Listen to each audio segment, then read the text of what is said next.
Hey guys, Flamengo fans, this is Flamengo. Welcome to the Paparazzo Rubro Negro channel, which is coming up. I invite you to follow, like, and share on all platforms.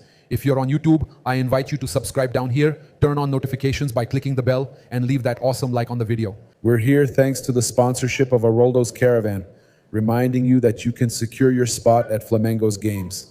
This is the time to show your support, okay? And also the Champions League, there are a lot of promotions going on. And man, we're going to leave the contact information for Aroldo's Caravan here.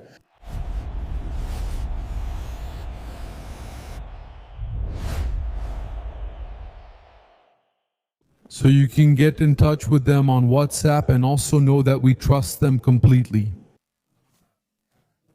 On Aroldo's Caravan, which has served many followers of Paparazzo Rubro Negro, subscribers here on the channel, people are praising Aroldo's Caravan a lot. It's awesome. Those guys are really good. And since the 1981 world title, they've been taking Flamengo fans to games outside Brazil and in Brazil at Maracanã with tickets included. I also want to remind you, you also have, man, more hair, right?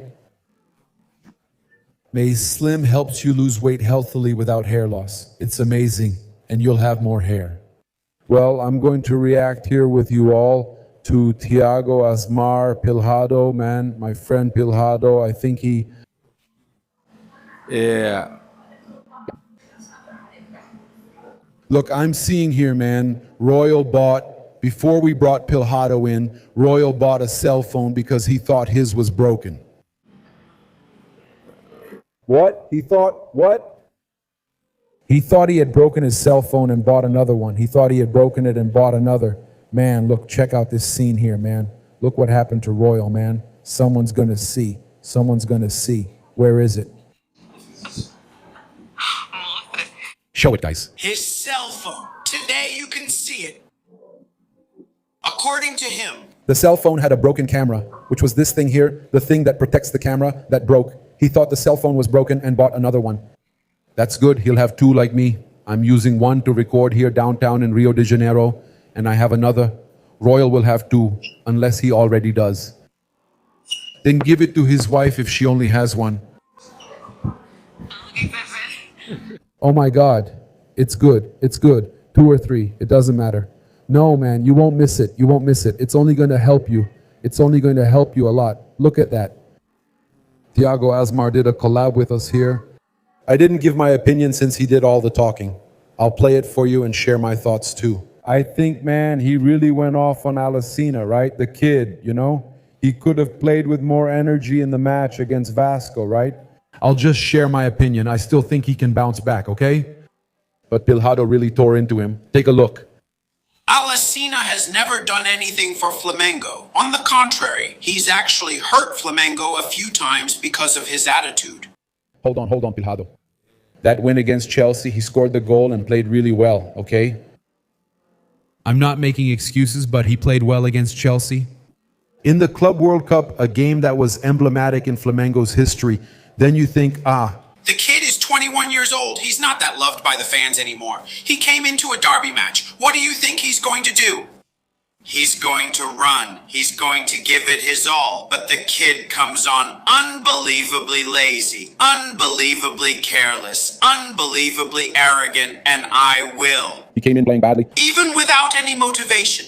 But In the previous play, he was already late, slow. He deserves a lot of criticism. And another thing, how long is Alacena going to keep getting chances at Flamengo? Take a look at the plays, seriously. No. I'm not going to keep showing it here. There's more on TV. He arrives late. I'm watching it here. He arrives way too late.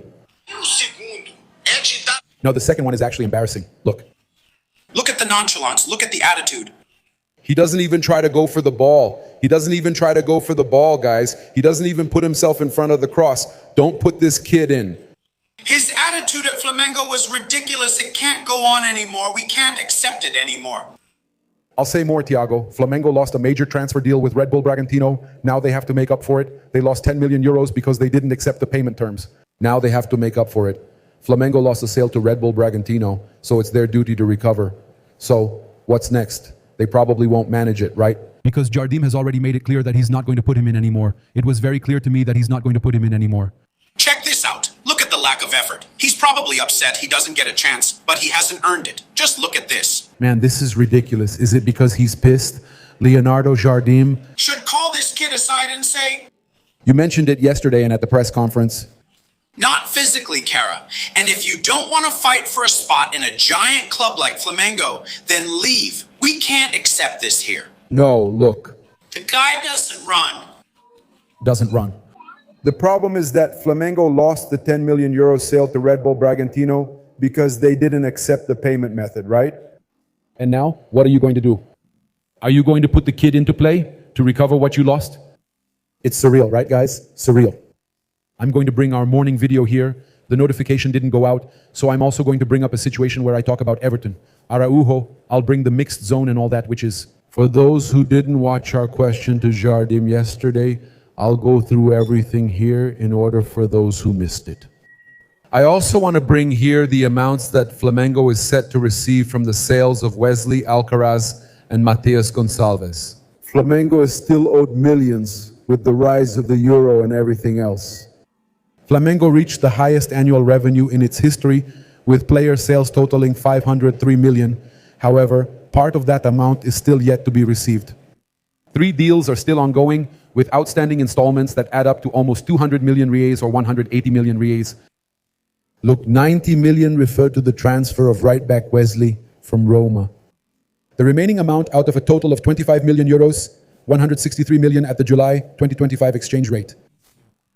55 million from the sale of Charlie Alcaraz to Everton from England, still pending, within a total of 15 million euros and 96 million at the May 2025 exchange rate, 32.7 million from Mateus Gonçalves' deal with Al-Ahly, with a remaining balance of 8 million euros, 50 million at the August exchange rate. That's already shining over there, so Flamengo has a lot of money to receive.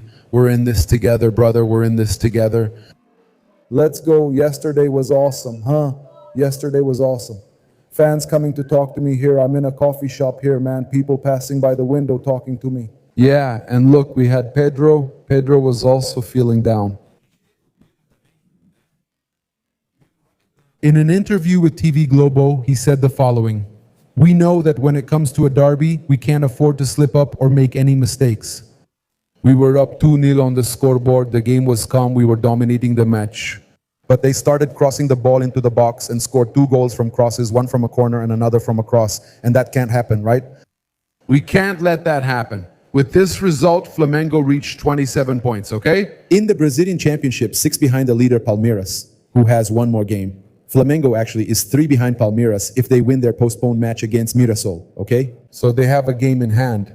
But Pedro made it clear that the team can't slack off, right? The star, a key player, said Flamengo got complacent and made mistakes, which is true.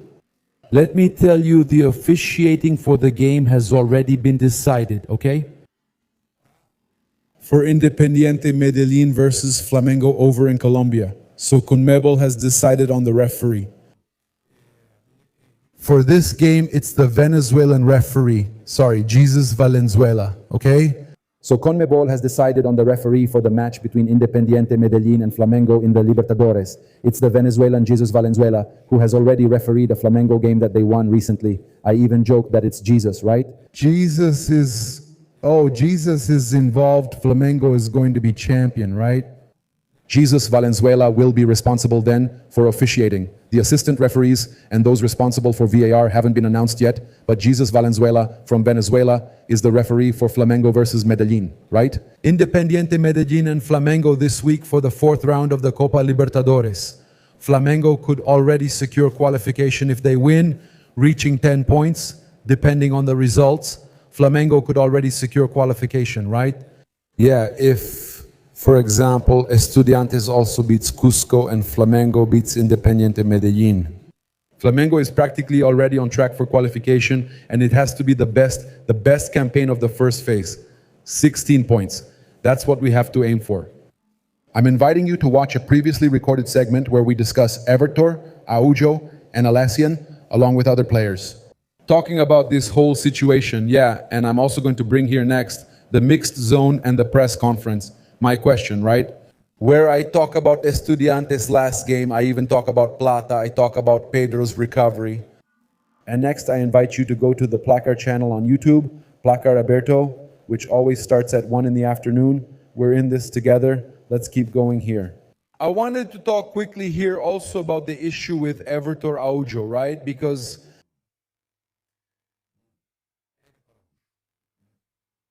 Eu vi people are already criticizing Everton Araujo's positioning and marking on the corner kick goal, right? The first goal, Vasco's equalizer, where he had his back to the corner and was marking the Vasco player, and he didn't follow and all that. He's going to make mistakes, guys. He's a kid, he's young, okay? He's going to make mistakes. Now, ignoring everything he's done for Flamengo recently because of one play, right? I see it differently. But Alacena can't make mistakes, and he can make mistakes. The thing is, he was there the whole game focused, and there was a slip, a marking mistake there. Maybe if it was, but I think it is. I think it's a collective mistake. There, it's not just Everton Araujo, there's also Leo Ortiz, who slips up and isn't in a good moment. Is he really going through a tough time? Leo Ortiz is the one. I think it's all a matter of positioning too. He'll adjust. Leonardo Jardim will sort that out now. Everton Araujo is in a fantastic moment. Leonardo Jardim talked about this, about how Pulgar is finding it hard to take that starting spot from Everton Araujo, right? É. Guys, it's really important, honestly, okay? I think it's unfair what I'm seeing in the media. People trying to teach the kid and saying he was wrong and all that. Man, the player is out there on the field, and he's going to make mistakes. It's going to happen. And I'll tell you, I prefer it that way. In 2019, we also had that 4-4 with Vasco. I prefer that we have a draw now so the team can adjust and get things right, rather than lose a head-to-head matchup against Palmeiras or Fluminense. These are those 6-point games, right? Direct matchups.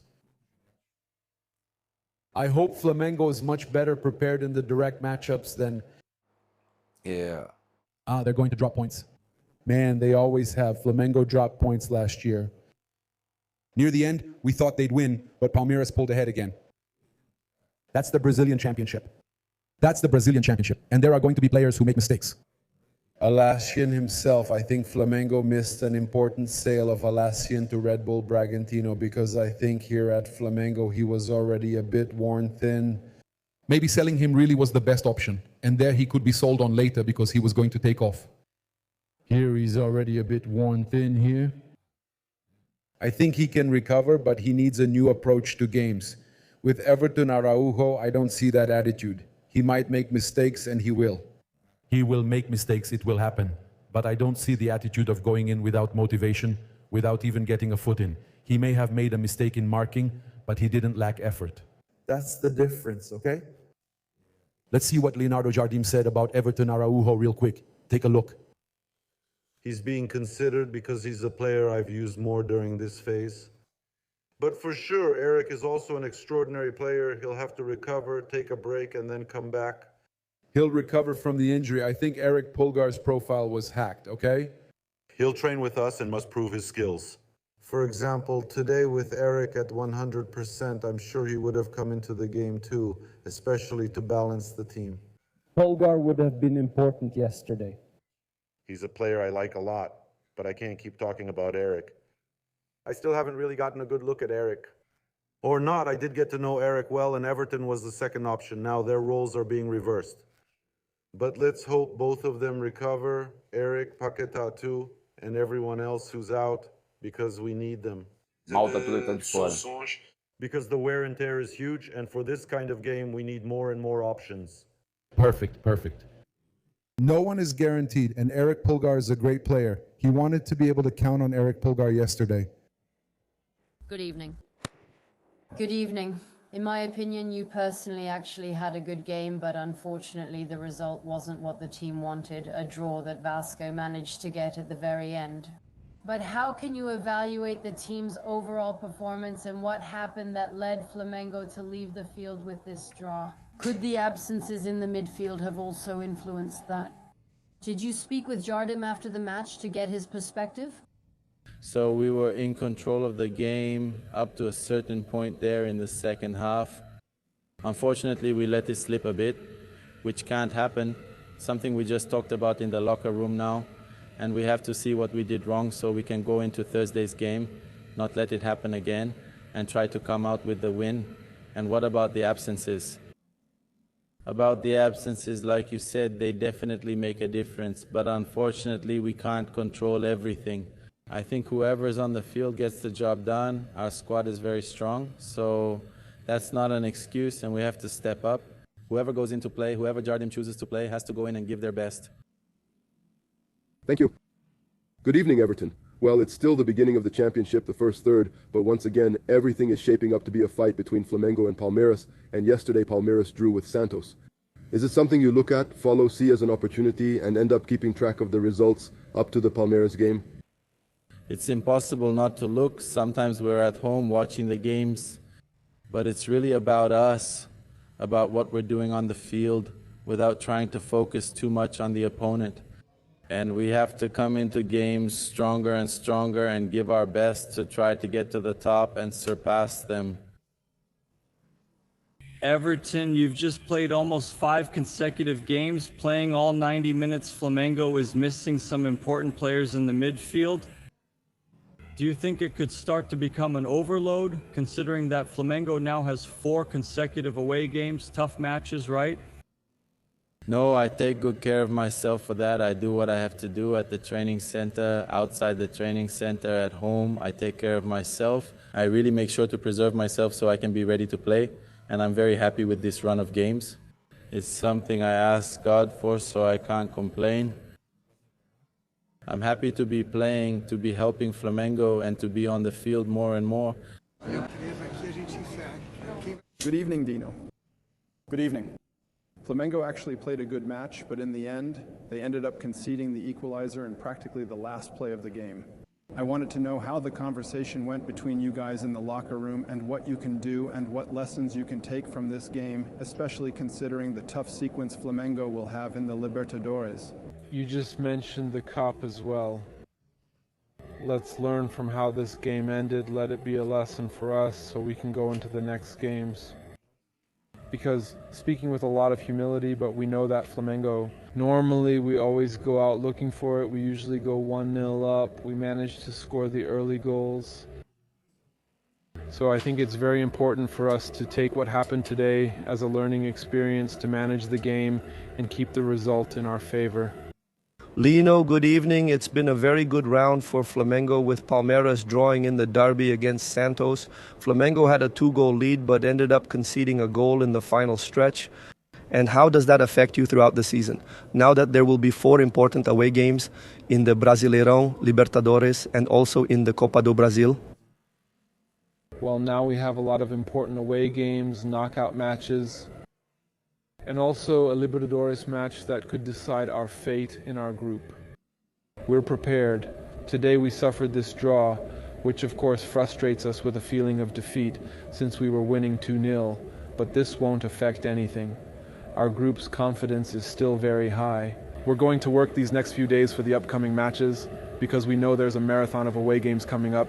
The most important thing is to take care of ourselves, take care of our bodies to be 100% for this game. See you next time. Thank you. Good evening. As you said, it's frustrating to go winless again. Today was a chance to close the gap on Palmeiras after their slip-up yesterday. Do you follow Palmeiras, and do you see this as a missed opportunity to catch up? Yes, but it's not a missed opportunity. Being up 2-0 is what weighs on us most. I knew that if you won the game in hand, you would be just 1 point behind. It's a direct fight. Soon you'll face Palmeiras, so it's frustrating, but now we have to keep going. We know this is a long championship, so we'll keep working, stay focused, and let this be a lesson so it doesn't happen again. Praise Paparazzo Rubro Negro Placar Magazine. I wanted to ask you exactly about that, about Plata's recovery and the form Pedro is in. Obviously, we had a game that didn't have the result anyone wanted. Flamengo, everyone was upset, but it ended in a draw. But there's also a positive side, players who are doing really well. Pedro had a great match. Plata, again, you even said yourself that Plata had a great game. If you could tell us how this whole process has been, how his recovery is going.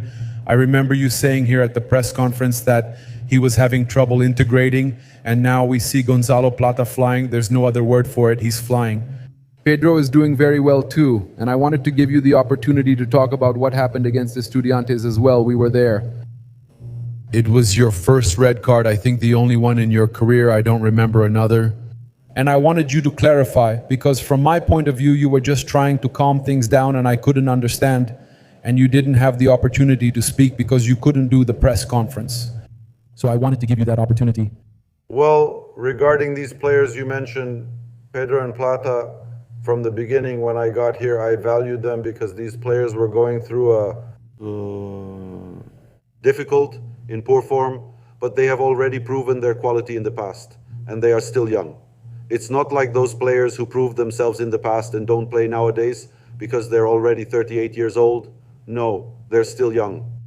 And that's the turnaround we were aiming for with them, yes. And he spoke in a very open conversation, bringing up what you have already done in the past within the team's rules and within that adaptation of Plata. At first he wasn't integrated, and then he started to understand the ideas better. Sometimes a Spanish speaker needs time to get used to the Madeiran way I speak.